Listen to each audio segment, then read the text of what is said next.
Welcome back, ladies and gentlemen. Welcome to your 15th HTML5 tutorial.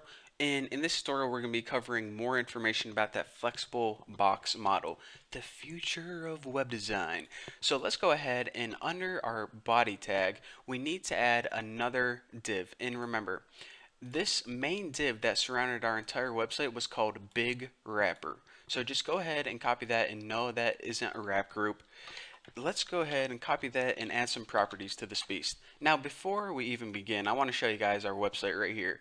If you run and launch this in Google Chrome, we can see that, okay, didn't want to launch that. Run and launch this beast in Google Chrome. We can see that basically our website is centered right now. So let's go ahead and style a bunch of this. And again, the reason it is centered, because of the last tutorial, we centered the contents inside everything. So now I can finally go on to this big wrapper. Now the first property we want to set is max width.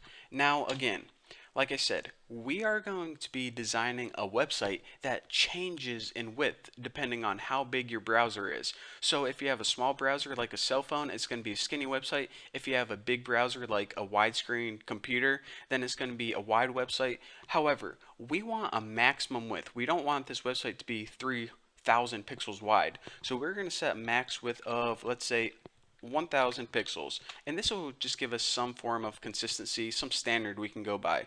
So now let me just spice things up by making things look a little better. 20 pixels, 0 pixels, and if I'm going too fast, just check out my last tutorial. You guys are going to understand what all this means. And another thing that we need to do is, since this wrapper is wrapping the entire website, this is also going to have boxes in it. So we need to go ahead and copy this display and turn it into a WebKit box. What we're doing is basically saying, okay, this is a box. Now, the WebKit part is basically part of Google Chrome, so don't worry about that. Just concentrate on display box. We're going to say, okay, this is a box and it can change in size. And it also has children in it. In other words, it also has different elements in it that can also change in size. So now that we tell it that, we can go ahead and change some properties of it. The first is WebKit box orient. Now what this property means is the children inside. Do you want me to place them left to right or one on top of each other? In other words, I don't want to say block and inline, but for the purposes of this tutorial, that may be kind of a, just think of it like block elements or inline elements. So block elements, since they're placed one on top of each other, we're going to say vertical, if I can spell that right.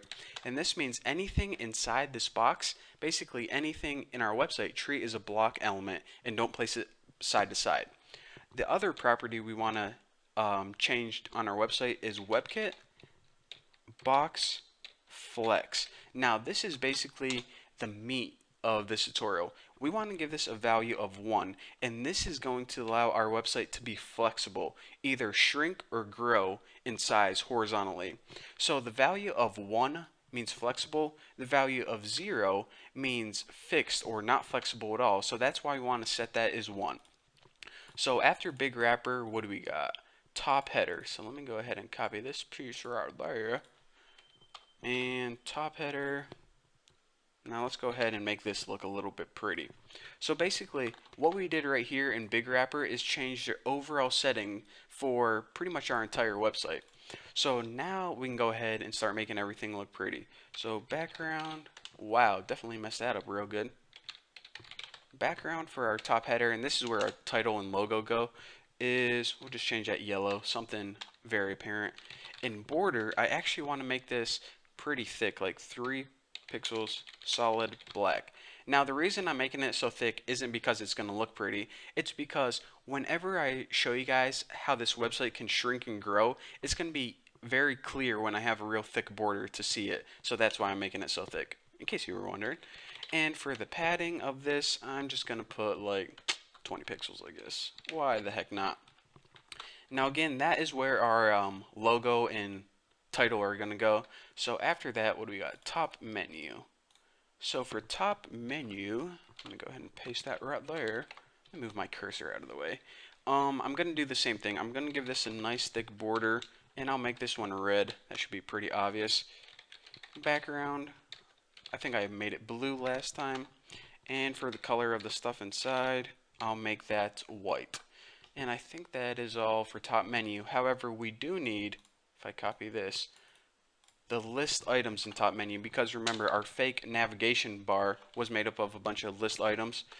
And for that we need a display, and we're just going to set these as inline block. Now remember, whenever you hit the display, you're basically telling it how you want the elements to be lined up. Now inline means position it left and right instead of, one under each other. So that's why, since we want our navigation bar, all those links to be side by side, we want to make those inline elements. So next we want the list style none, and that basically means no bullets or anything. Padding 5 pixels. And what else do we want? Font, I can go ahead and just copy. I think I'm just going to go ahead and copy this font because it's a pretty good looking font and I don't feel like typing all that out. So basically, now that we have the list and basically everything looking pretty, let's go ahead and refresh this and see what we got. So right now, what we have is our main header and our menu taken care of. However, all of this stuff, remember, this article,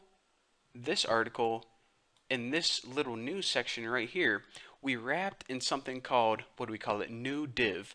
And that is going to be pretty much what I'm going to be talking about, how we can make these things flexible, shrink, and grow. However, it's going to take some time, and I'm going to save that for the next tutorial because I have a lot of new information to throw at you guys, and I don't want to, fill your brains with this tutorial. So stop this tutorial, take a deep breath, and once you are ready, your mind is totally free, move on to the next tutorial where I'm going to be throwing a bunch of new stuff at you guys. So thank you guys for watching. Don't forget to subscribe, and I'll see you guys in the next tutorial.